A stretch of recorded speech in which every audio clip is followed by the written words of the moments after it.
kitchen ni dah pernah repair tapi masih ada defect dia. So, untuk kitchen ada hairline crack, finishing issue.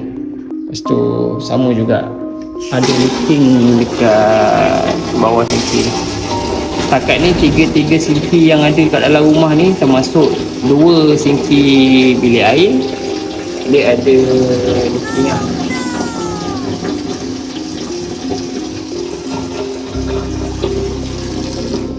Untuk dining pun sama, isu dia finishing. Lepas tu hairline crack. Ni lah contoh dia. Kalau contoh hairline crack satu line je, biasanya aku akan buat macam gini lah. Sama ada 3, 2 ataupun 1 sahaja stiker, bergantung pada panjang crack tu.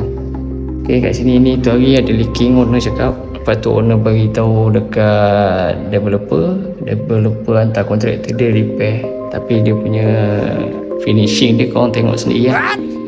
Dia cakap dengan owner, tak apa, nanti suruh inspektor yang check defect tu suruh masukkan dalam report je terus. Pandai dia orang. Contact Defect Pro untuk inspection yang proper.